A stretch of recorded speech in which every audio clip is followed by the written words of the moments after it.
Okay, so well, I'm a little bit early, but I'm trying to get everything going. I know this works. So this is sort of like pre-show, I guess. Oh, my hair is terrible. My hair is terrible, so I'll be wearing a hat. Hair is too long. Turn off, you stupid fuck.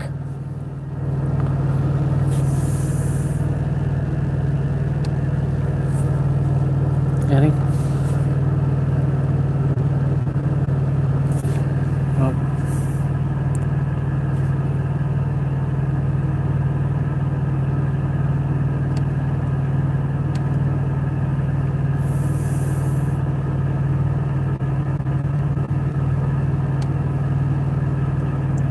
I want it off.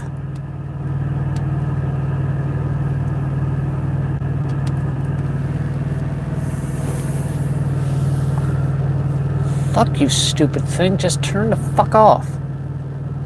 Yes, I curse in this part.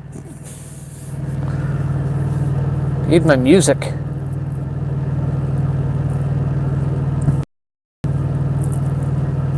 Come on! It's not that hard to do it. Just turn on.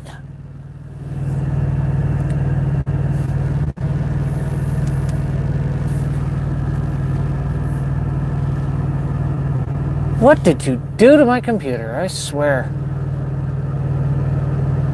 What time? What the?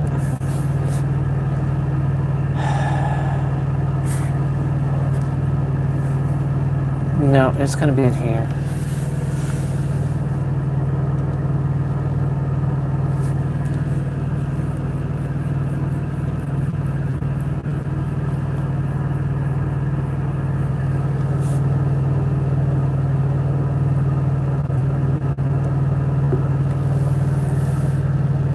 Can you just play it?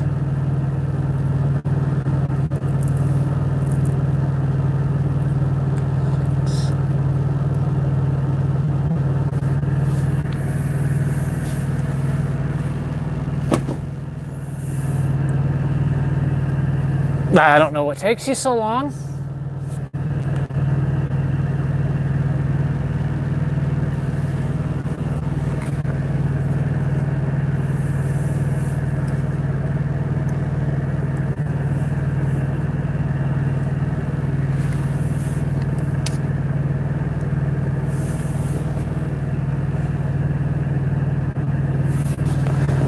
Play the music.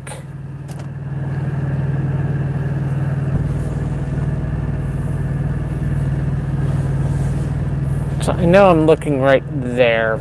It's kind of hard to do.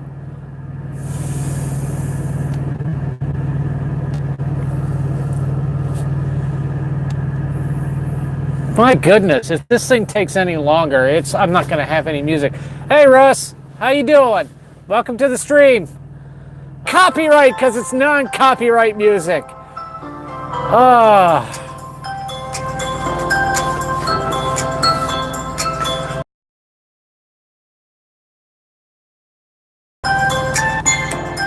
Oh yeah.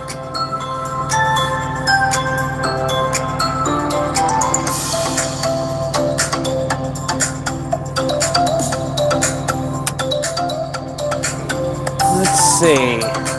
Give me one moment and I'll still be here, but I'm trying to get more people in, and the only way I can do it is through my phone, so.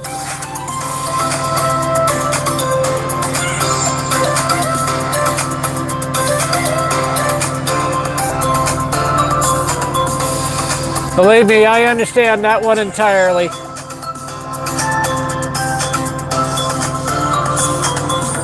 All right.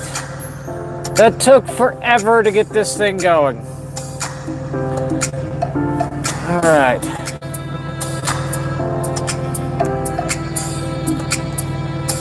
Thanks, hon. Welcome to the live stream.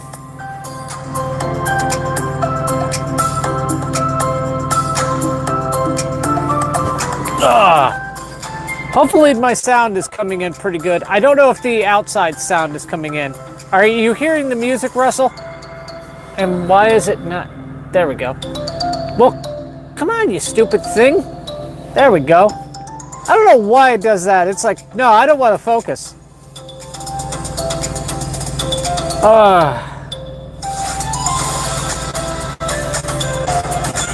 It's a good day. Got here earlier than I was expecting. I actually wasn't expecting to get here till probably about 10 o'clock tonight from Dallas, but I was able to make it all the way here before 9 o'clock, so it was a very good run to get here. Was hoping that I would have had power in this truck, but my power inverter. Thank you, Everett, for that one, because I thought it was working when I first got the truck. And I think it was, but somehow between me getting it... No. The power inverter's not the APU. Different things. But I think when they were trying to fix that APU, they broke that. So I gotta wait for someone to fix it. I gotta be careful with what music I play, because I don't want it to be copyright.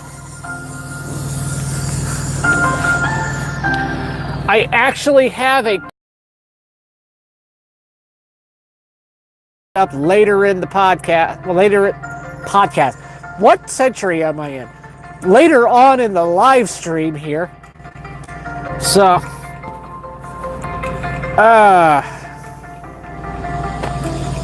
oh, someone else is here. So, I'm thinking that's probably my wife Monique again, aka Lotus. So, if it's not, say something. And I know there are some of you that are watching anonymously. You told me it last week. Welcome back, hon.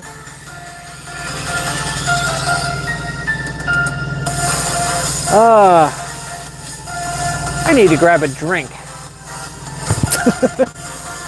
But I've got to be careful doing anything in this truck. I don't have that. I have about arm's length of reach with this cord here for the microphone, and I don't want to rip that thing down like I did last week. Yeah, it is. That's the music from the car show video that we did. It's the only stuff I've got on here right now. I'd like to find where I have some of the other stuff, but I got to make sure that it's non-copyright, and this stuff I know is. So at least I don't have to worry about that. So we are still trending upward. The latest video that we put up, the latest drop, essentially the latest drop and hook, has like over 130 views at this point with 3 likes, so it's doing very well. And if any of you have been watching the stuff that I've been putting up on Facebook, on Twitter, or anything like that, or even in Telegram, I have a brand new channel that I've started called Truckonomics, and a lot of the stuff that I'm doing here will eventually start transitioning over there bit by bit. I have to go slow with it as the numbers go up, but more stuff will start going to the Truckonomics channel and away from the Technical Difficulties Media channel. The reason for that is that the content just didn't make sense. When you have a bunch of stuff that is essentially like travel logs, and then you have stuff talking about different parts for trucks and, you know, how you're supposed to take care of them. And then I'm doing product reviews over here, and then we've got a podcast over here. It doesn't make sense. It's all this just jumbled up stuff. And if we were to try to say what our channel's really about, we couldn't say it with any type of authority because we wouldn't even know. And been doing a lot of stuff to try and rebrand what we're doing, trying to get us to be more concise of what's going on. So that's why Truckonomics is coming up. Got a couple videos already in the can on that one. Just finishing up some of the editing is going to be the next step, and then those will be up. More than likely, one of them will show up on this channel first, and then they will go to Truckonomics later on. But we're just trying to work both of those into the mix here. So, trying to think of good stories. And by the way, both of you that are on here, tell people in like Telegram or Facebook or wherever you got your friends, tell them to come on to the live stream and try and take a look, see what they think about it. Obviously, this will go up afterward. Essentially, it'll be run by you, yes. There'll be some other stuff that I'm going to also put on there every so often, but most of the stuff is going to be you on there, hon. So, yes, that is correct. But get some of your friends on here. They might like this channel. I'm trying to think of which story I'm going to go with today. That's usually how I like to start these. I like to start with some sort of funny story. And I'm just not sure because I've got a lot of different ones from different places I've been all over the world. And not all of them am I going to talk about on this stream, but it's a good way to break the ice and at least start going. So, Russell, you will have been on this one. You have been there. So, I'm going to talk about, this would have been in Pittsburgh, and I'm guessing it would have been 2009 or 2010. I'm thinking 2009 was when this happened. It was 2 years in a row I had gone there for a convention. Oh, so you know exactly. Yeah, you were there, because I knew you were there, because they were complaining about your driving coming up there. No joke, people were complaining about your driving on that. Anyway, that's not part of the story. So, I remember it was the night of 4th of July. And the reason I know that it was the night of 4th of July is that it was about 10 o'clock at night, and we decided that we were going to go get some food.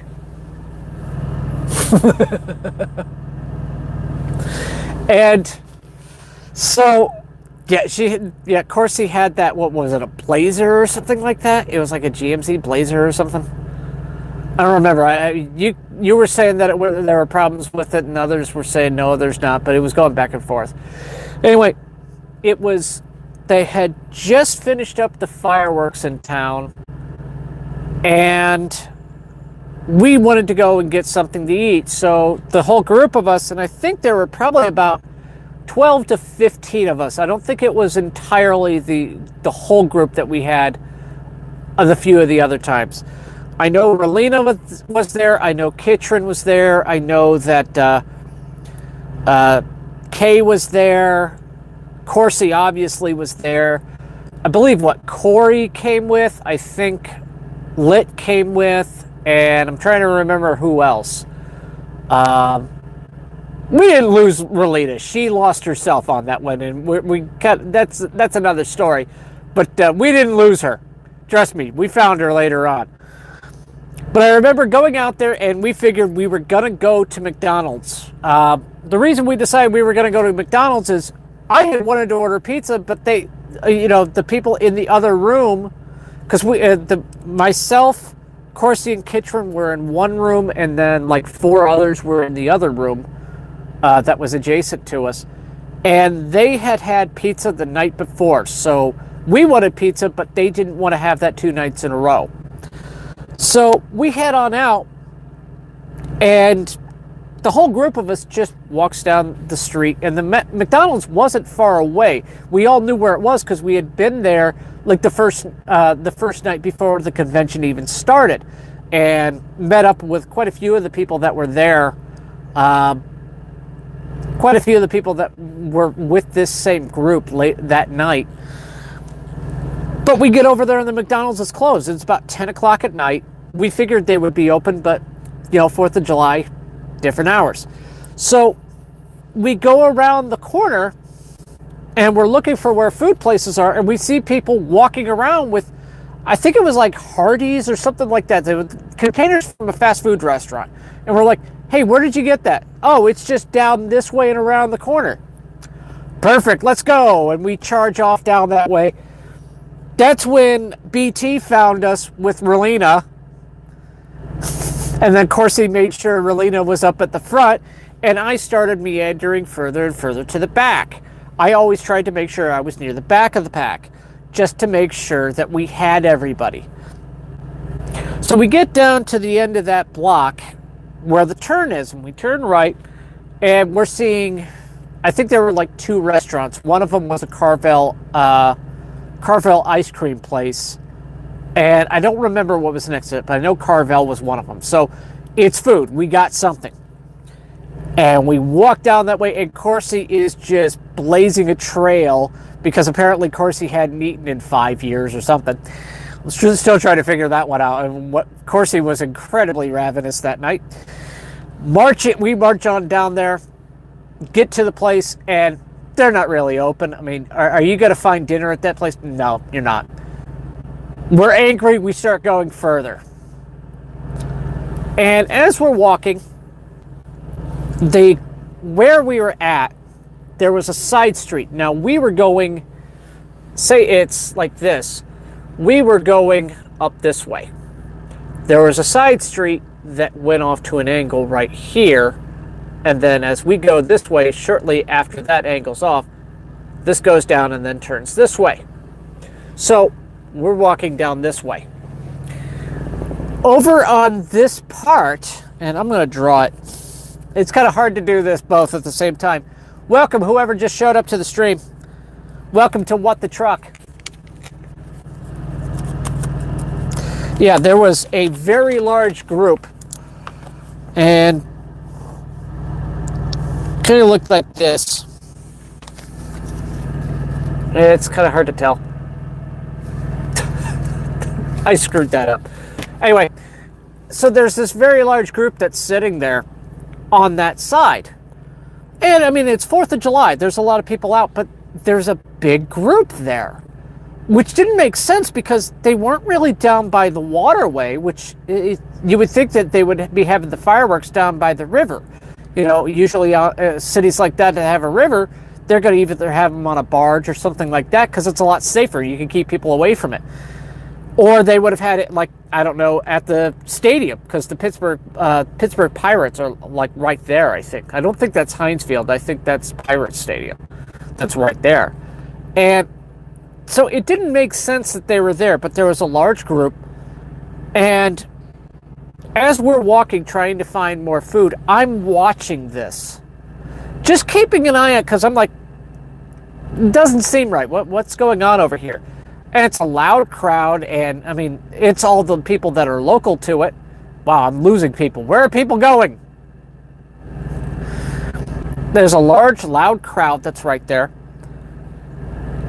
And all of a sudden I look over, and I'm seeing people sprinting over to it. Now, I don't mean running over because, hey, there's something fun. Welcome back. Hey, there's something fun going on. People were full out sprinting over to it. And as I'm watching, Corsi's not paying attention to what's going on, and I just yell, I'm like, Corsi! Corsi! And then I yell at Corsi! And Corsi stops and turns around and looks. I'm like, look! And I look over, and I'm showing to look over, and sure enough, there's more people running to this. Whatever was going on was about to happen. I mean, when you see that many people running over to it, something's going on. Something that doesn't make sense. And I'm like, we don't want to be here. We're not from in town. We don't know these people really that well. Who knows what's really going on? And I don't want us to be in the middle of it, especially since none of us are from here. So the first people that cops are going to talk to would be us, and the first suspects that everyone's going to point out are the people from out of town. Knowing this, I'm not staying around. I'm like, hey, let's go down this street. Let's get away from here because something's not right. We start, as I said, we were going this way. That street was over here, and then it turns right, which goes back toward the hotel. We turn and start going down that way. It took, I don't know, less than probably about 30 seconds is my guess. But time is kind of fluid in situations like this. No, not on that one. Not on that one. They were all following me at that point. I had turned into fearless leader yet again. All of a sudden, pop, pop, pop. And it was about 5 of them. And I know what fireworks sound like. Believe me, I've set off enough of them myself. They weren't fireworks. That was absolutely small arms of some sort. Whether it was a revolver or a semi-automatic pistol, it was a pistol. And even the people that had had pizza the night before went, yeah, that sounds like a good idea. And we just marched all the way back over that night. Yeah, we did not stay around. And myself, and I don't remember if it was Kit or if it was Kay, but we looked it up, and we believed that we saw that there was actually a shooting that happened in Pittsburgh that night. It looked like it was about that area, and I think one person got killed. So whatever happened, we're not really sure, because we weren't going to stay around to find out. There might have been actually a shooting that night. And we were within, I don't know, probably about 50 yards of a shooting. So that was 2009. That was my first. That was one of my first tours of duty that I've ever gone on, one of those conventions where there was a shooting near it. Although I have been to some, I have been near some incidents that have become, part of the lore of our community. I was actually there for Tumbles the Dragon, at least actually after it happened. If you don't know who Tumbles the Dragon is, look it up. But this one was brilliant. Happened at what did they call it? FWA. There in Atlanta, and they had moved, because this was my second FWA. They had moved from being downtown near that. There was like a Holiday Inn that they used to go to, big Holiday Inn that was down closer to where I was at Fort McPherson, and they decided to move it to the Hilton Garden Inn because it had a convention center, not realizing that the mayor of the town had made it so that you couldn't use any of those convention spaces. She had pretty much made it off limits for anyone to use a convention space except for the city's convention space down in the town area. That's not a lie. That's actually how it was. That's why this one didn't have us allowed in that convention space. It was big space. We would have been able to use it. So it's like the last day, I think it was, and I didn't sleep there at the hotel because I've got the barracks. Welcome to What the Truck, whoever just showed up. I don't see who is actually showing up on this. It just shows me a number, so I'm showing 3 right now. I'm sure there's probably more. Last week I saw 4 up there, and there were actually 6 watching. So welcome to What the Truck. And we're talking about Tumbles the Dragon right now, so if you're familiar with that story, you know what I'm talking about. But I actually, like I was telling everybody in here, I was there on the aftermath of that happening. So this hotel, the way they had it set up, like I said, I didn't stay there at night because I could go back to the barracks. I was still in the Army at the time, and at the perfect place. I mean, it didn't take me long to get to and from it. Get over there, park my little truck that I had. I had a small Ford Ranger pickup truck, and at the time I did have the cap on the back of it. And there was a nice blue one with the extended cab and extended. It was the extended cab with it, not the extended bed. So it was it wasn't even a flare side. It just had the the pop out doors, essentially suicide doors and jump seats in the back. So it had a little bit more space, but I digress. Get over there, and to get in, cops around. Now, most hotels, that's never a good thing. You see cops milling around, something happened. Someone tried to kill themselves. Like, what? Yeah, someone tried to jump off the stairs out there and tried to kill themselves, and the cops are here because of it. And they were telling us that they were confiscating phones to try and get any video or anything about this. This is the story from what I was told of it, from the eyewitnesses that saw this. Remember that stone staircase that I told you about? Well, the design of that is very interesting because you have the staircase kind of like this, right? Well, it was actually... I'm trying to do this. Sort of a straight down on the side. I mean, it just went straight down. Well, over here, on the right side of it was just a straight drop off down a full floor. And like I said, it's concrete. So if he would have jumped from there, that would have seriously hurt him. His plan? To throw himself down the stairs. Keep in mind, concrete stairs, ledge right here. Concrete stairs.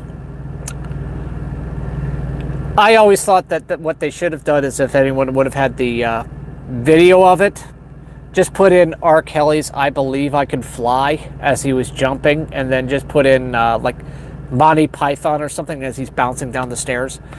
But he leaps, falls down the stairs, gets hurt a bit. Everybody freaks out, calls the paramedics, calls the police. Paramedics get there, and he's fighting with the paramedics. They were just trying to get him on the stretcher, get him stabilized, and figure out what they need to do. He's fighting with them, so they have to call the police. The police come over, and they have to tackle him to get him onto his stretcher. They finally get him onto the stretcher and bring him inside, because situations like this, get somebody inside, then you can calm the situation down. You don't want everybody milling around outside because people wondering what's going on. They get him inside. He started fighting again. You're already on. Literally, they had to take him down a second time because he tried to get off the stretcher. It's like, dude, you've already lost, and now you're trying to fight cops twice. So that was my story with Tumbles the Dragon there. Now, I'm trying to think of what to really talk about this week, and I guess I'm just going to go into the comment I got. Got this comment after I was talking about the situation in Venezuela and talking about how socialism has pretty much ruined the country. And this person that saw this, they saw it afterwards, so they saw this live stream after it had already gone live and had been posted up on YouTube. They didn't want to be revealed who it was, and they weren't going to make a Google account so they could like or subscribe to it. So I've chosen not to say who they are or where they're from, anything like that, so that no one can really tell who it is. They pretty much told me that I was either lying or stupid and didn't know what I was talking about with socialism. They said I was making a mistake and that I was mistaking totalitarianism for socialism. I'm here to tell that person and everybody else, no, I'm not. I do know the difference between totalitarianism and socialism. But interestingly enough, when full socialism is enacted, democratic socialism is enacted, it mimics a lot of the traits of totalitarianism, mainly because in order for socialism to fully work, it has to have 100% of the community. It cannot exist with competing ideals. It has to be all or nothing. And that is something that most people don't realize. That's why whenever you want to find a country that is converting to full democratic socialism or to communism, which they're linked to each other, even Karl Marx himself said that the end result of democratic socialism is to become a communist state. So if you want to see what happens, look at the Soviet Union. They were the exact result of this. Let's put it this way. Social programs do not mean socialism. I'm going to preface that. Social programs do not mean socialism. They are ways to try and fix some of the weaknesses of capitalism. And a lot of people go, well, I mean, capitalism, it's this overabundance of wealth, on one side, and there's so many that don't have any. That is one of the weaknesses of it. However, there is great growth once you get into it. The problem is that in order to get into the capitalist system and the free markets, you have to have money to play the game. This is one of the things that it is infinitely harder to get a job when you don't have one.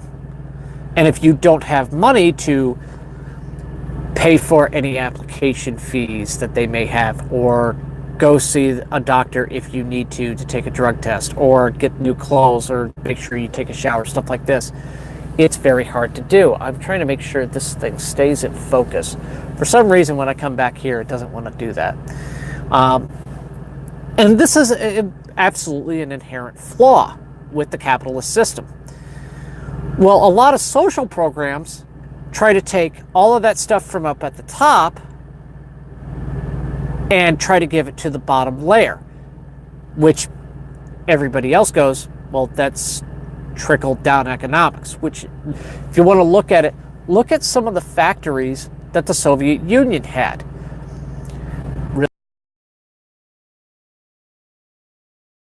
They made good, they made stuff just for there was, trying to think of the company, it was actually Fiat. Fiat took one of their models and licensed it to the Soviet Union. And it was one of the biggest selling cars. They did anything. They didn't have a reason to. The communist system didn't need a reason to. They took that card and they went, it's pretty good for what we want. It's not going to be the flashy thing, but, our people don't need that. We're going to keep with this because, the capitalist system wants you to upgrade, and he's absolutely not. He's a social democrat, which is someone entirely different. Democratic socialism your taxes are going to go through the roof. I mean, they have some of the highest tax rates, and that still isn't enough to pay for all of the programs. Free education, but at the same time, your country's not paying for all the stuff that it needs to. And in fact, it cannot hold itself up without help from outside sources. This is, time and time again it happens. And Venezuela, going full democratic socialism, of what happens. What happened in that state, because a country is a state, they're the same thing. We're called the United States of America for a reason, is because technically all of our states are supposed to be independent from one another. But since they all signed the Constitution, they're all in one thing. If you want to look that up, look at the history of it, look at the Articles of Confederation. That's what originally was supposed to be the signatory document, but it just wasn't going to work. It was going to allow the president to sign, trade deals for all 13 colonies, but it was never going to work. In terms of looking at it, it was just a complete fallacy as how things would work. The first thing that Venezuela did was to take all of the oil industry under the state's control. The reason you do that is because that was the number one moneymaker in the country. But they mismanaged it. And I mean, mismanaged it in ways that are just mind-boggling. They were taking all of the profits out and just redistributing the wealth throughout the country. There's a problem with that, though. And a lot of the oil industries, this is something that they don't talk about. When they give their quarterly earning numbers, they're talking about just their gross profit. They're not talking about what they're going to reinvest into their own companies, into their own infrastructure. And a lot of them, very heavy investment into the oil fields, into the pipelines, into the refineries, into the transportation methods, all these different things that go into taking one barrel of oil out of the ground and putting it into someone's gas tank. And Venezuela is a special case even to that, because it's thicker oil. The system that they have they are loyally following to democratic socialism. Remember what I said before. In order for socialism to exist, it cannot have competition, because when competition comes in, it crumbles every time. Thank you, sweetie. Love you too.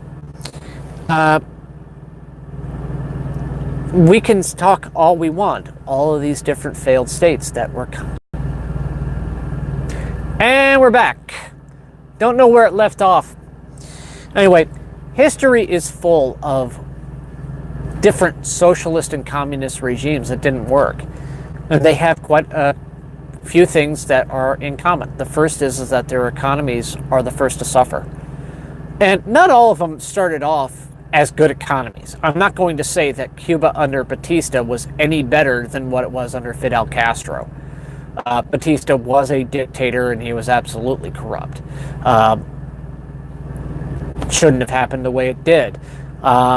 If you want to look at the czars in Russia, in German-held territory, and they put him on the train and sent him back to Russia. So that was a ploy to try and get the Russian. The Germans wanted, but that was absolutely them trying to get the Russians out of the war, and it worked perfectly. That's why as soon as Vladimir Lenin took over and tried to create the Soviet Union, the first thing he did was pull all the troops, sign a very quick peace treaty with Germany and Austria-Hungary and stop the war. He didn't want them. He didn't want to fight them. He wanted to fight the whites there in the country. So, I mean, the other part that you look at with all of these different ones is look at the body count. Every time a socialist regime comes in, the first thing that they do is repression. I mean, they stop and they stop freedoms that everybody should have: freedom of the press, freedom of speech, freedom to bear arms, to stop tyranny. The country of Venezuela has removed the right to bear arms.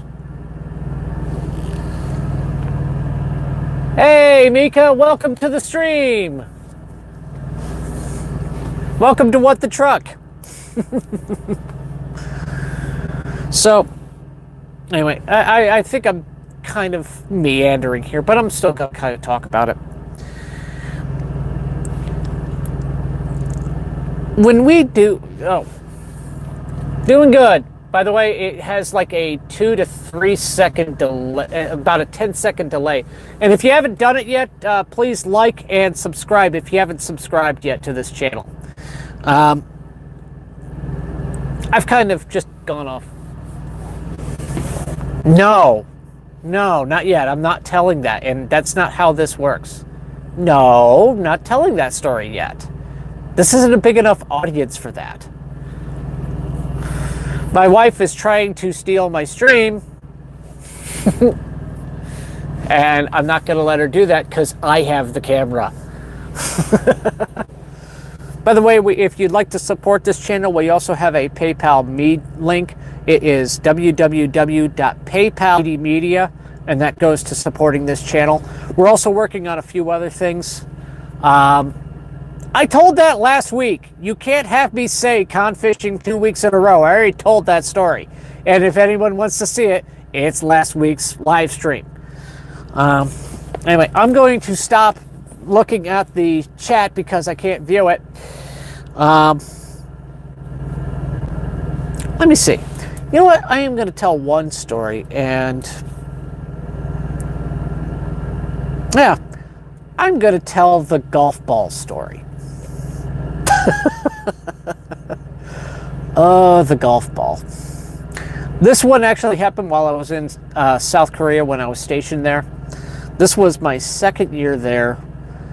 And we had one of our newer guys there, a guy named Shields. Specialist Shields was there. Now, we were playing soccer. And we were actually just getting ready. They had a small league that was going on. And So our team was out there practicing, and it was, American soldiers, both officers and enlisted, and our Katusas out there. Now, if you don't know what Katusas are, those are Korean augmentees to the United States Army. Big term for a bunch of guys that really helped us out a lot, especially with translating documents and helping us to be liaisons to the South Korean military. So very good relationship that we had with them. And we're out there practicing. Now, we were on Camp Walker, which was also where the commander lived, the commanding general for 19th TSC lived on that post. And that was where the command headquarters was, basically. And also during exercise time, that also had one of the bunkers that would be used. Well, since it's where generals live, one thing that's common about any time there's a general living on a post, a golf course magically springs up. And if this one was no exception, so there's a golf course right there on Camp Walker, big golf course that anyone can go to. And apparently, if you really wanted to do recon of, Camp Walker, just get a golf pass, and the Koreans could get those all the time. I don't know how many Koreans I saw out there. I hardly ever saw an American playing golf out there. I'm sure the general did at some point, but I hardly ever saw an American out there. So all these Koreans are just out there golfing. And where our field was for playing soccer was right next to, one hole was at the top side of it, and they had a couple that were along the road on this side.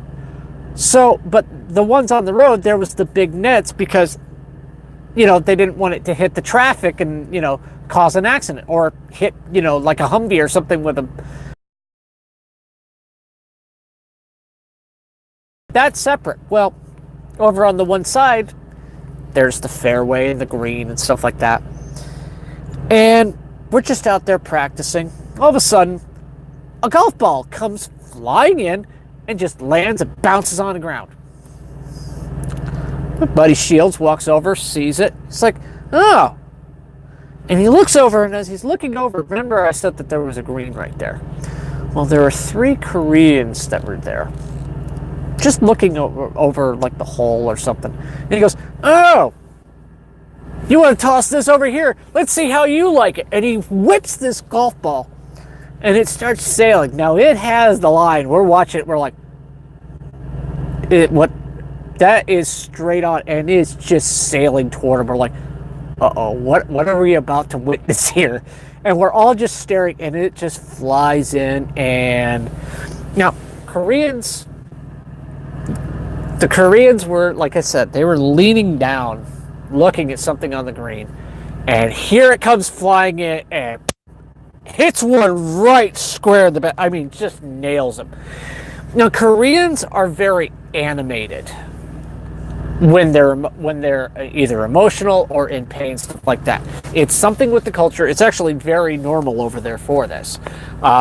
You'll see it in you'll see it like with politicians or something. They're very animated and very open about it. Welcome to the stream. Welcome to What the Truck. We're talking about the Korea story here.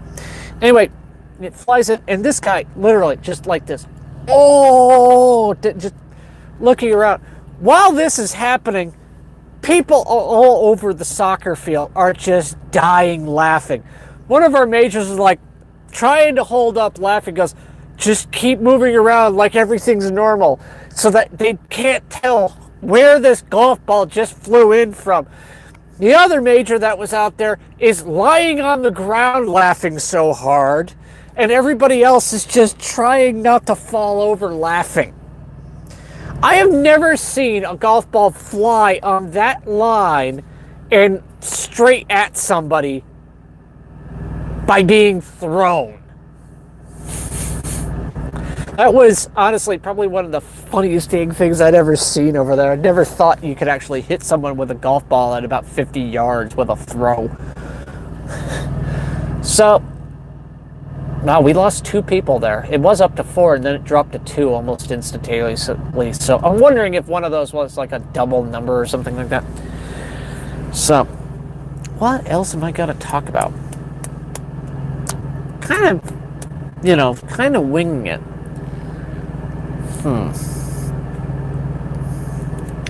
I don't know what else to talk about, so what I'm going to do is I'm going to open it up to a question and answer session right here. So if you have any questions, feel free to put them up. The weirdest thing I had to eat overseas. You know, honestly, I'd kind of say for me, it probably would have been the squid that they have over there. When I was in South Korea, they harvest squid. They catch them by the thousands. But you're probably thinking, oh, they make it into sushi? No, what they do is they catch it, and you'll see all along the beach these what look like clothes drying racks. They're all over the place, and they just clothespin them on them and wait for them to dry them out. And then they just stack them together, put them into a package, and it's kind of like their version of beef jerky. I had it. It really just tasted like the ocean. Wasn't really something that I liked too much. It's kind of an acquired taste from what I've been told over there. Next question.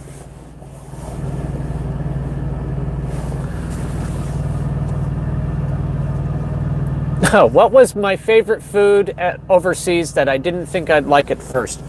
I'll tell you, without a doubt, it's kimchi. And that's because I did not like it at first. I really did not. It's one of those things that is pretty much their cultural phenomenon over there is kimchi. And it is the national food. They can make it, I think there's like 90 different ways they can make kimchi over there. But the staple one is a red pepper kimchi that's over there. And the first couple of times I tried it, I didn't like it. It's an acquired taste. And it took a while, but eventually I got to the point where I even have it over in my fridge here at home. And by the way, it is actually harder to find kimchi in California than it is in Texas. We looked around, and the only place we could find it is at another store in town. The place I could find it here in Texas, I went to H-E-B.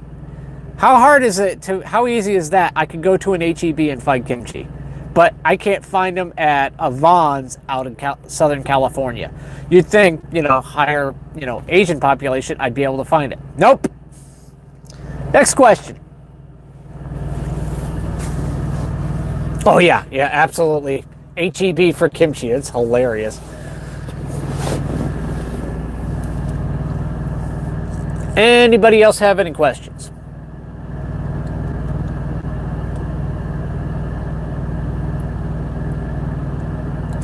Lively bunch.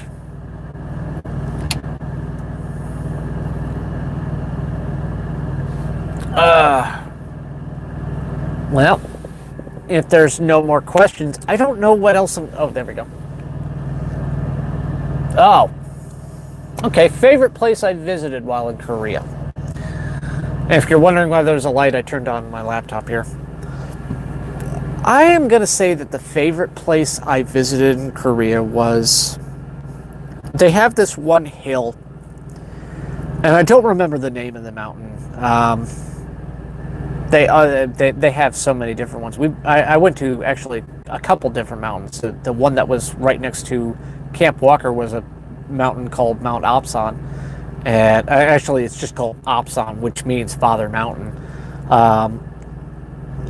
But we went to this one place, and it's a distance out. And it has one of their folk villages that's out there, so you can see what things were like back in the old days. And it also has a burial site that's out there that they did their first archaeological digs on, that they call the King's Mounds. Well, next to it, there's this big hill, this big mountain out there. And it's a Buddhist site, and it's actually part of the UN's cultural heritage sites, and it's a world protected site. And you go to this, and you first have to go up the mountain, and going up the mountain can be a feat because there are some places where you're almost crawling up it to try and get to certain spots. But when you get to the top, first there's an incredible view up there, and it is a nice view. You can see on a clear day, you can see almost all the way to the ocean with it. And you actually get a little bit of the sea breeze with it. And you can see all the, rice fields that are pretty much as far as the eye can see. You can see all the rice paddies and stuff that are out there. And inside a cavern there, they have this giant stone carving inside this cave of Buddha. It's a stone Buddha that's sitting in there. Now, when the Japanese took over the peninsula in the 20s, they found this, but you have to remember, a lot of the Japanese were Buddhist as well, and they saw this and wanted to protect it. And as they were looking at it, they saw all of these, there were small holes that were dug into the rock all throughout it. And they're like, well, this isn't good. We've got to seal these up. It's going to let in all this air and stuff. And they sealed them. They concreted them up. Fast forward to about the 70s, and they're starting to look at it, and they're noticing there's a lot of damage. And there's also a lot of water. The Koreans that built this back hundreds of years realized that there was a lot of water that comes through that rock because there is a natural spring there, and there's also a lot of sea breeze that comes through this cave. Those holes were to let moisture out, and they knew that by midday when the sun hits it, the rest of the moisture is going to evaporate. So they had it planned out. While the Japanese, not thinking that the Koreans knew what they were doing, sealed off all these holes. So they were having a problem with water, and it was actually starting to damage the statue. So in comes conservationists, and they put up this giant hermetically sealed bubble. It's this giant thing of thick plastic with vacuum pumps that's actually trying to keep this thing alive. But the problem is that even though it's keeping the moisture out, since it can't keep the pressure right, excuse me, it actually is causing degradation of the structure itself while doing that. So they're still trying to figure out how they can save this from the damage that the Japanese did in the 1920s. But that by far was probably one of the best sites we visited. It really was great to be there. I mean, all the places I visited, it was just a beautiful country. Next question.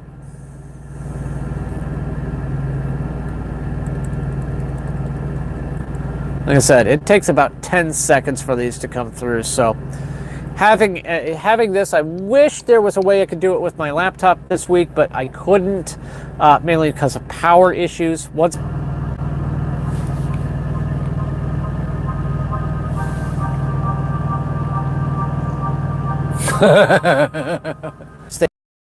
is the dumbest thing I have seen a driver do at a truck stop? Hello.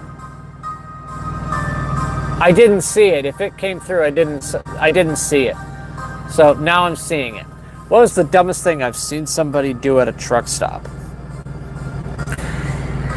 Honestly, the dumbest is going to be the wreck that I saw out at a pilot. Trying to think of exactly where this was. Somewhere out west. I don't think we were in California. I think we were already either in Texas or New Mexico. Okay, I'm answering it. I didn't see the question. Anyway, we're sitting there. It's late at night. We had to do a drop and hook there. We were swapping loads. And they were heading back. Yeah, we were in New Mexico. That's correct. We were heading back east, and they were heading back west with it. So we get there, do the drop and hook, and since it's about time for us to change shift anyway, I head up to the fuel island because it's a lot easier to see, and it's not going to take that long. We knew how long it was going to take. And we go up to the front, and my co-driver gets in, and we're getting ready to leave, and there's a driver directly in front of us, and there's a driver right next to him and another one right next to him. And we watch this driver start to pull forward and then just do this. How far did he move forward? Probably about 5 feet, and he's already starting to go over. And keep in mind, there's someone right next to it. So he's doing this move. And the driver next to him is blaring on the horn, and it's the air horn. He's blaring down on it to try and stop this guy. And what does he do? Right into him. And then he's starting to back up a little bit and starts to scream back on him. I mean, this guy, there was no reason for him to turn like he did. Just turned right into another guy. And nothing happened of it. No, it was an independent driver. It's what we like to call the white Volvo with the white trailer. If you see just a standard white Volvo with a white trailer, or even a white Cascadia with a white trailer, and usually they might not even have any lettering on the side of them, those are the ones to worry about. We are very worried about the nondescript trucks that are out there because we know it's an independent of some sort. We don't know what experience they've got, and they could be a big problem. So he was one of those, and the guy next to him that he hit was one of those as well. Don't know what nationality, but clearly they spoke the same language to each other. Eventually they moved out of the way, and they just kept driving. Nobody called the cops, nothing. I can't talk about that. That's somebody else's video. I'm not going to talk about some other company's video, because if I talk about that, that could be copyright. Well, I'm looking at my time, and I think we're about up for tonight. It's been over an hour. I do want to thank you all for showing up. You should look it up on TV. There's one of these, there's the show where they actually find other trucks that have been abandoned, and a driver abandoned a rig because turkeys went flying through the windshield, and a live one was still in the truck. Not making that one up. Anyway, I want to thank you all for showing up to the second live stream of What the Truck. Please show up. Please be sure to like and subscribe. And of course, start looking around for, look up the Truckonomics channel. I will be putting the link for that in the description once this is up there. I thank you all for coming out, and I'll see you on the next episode of What the Truck.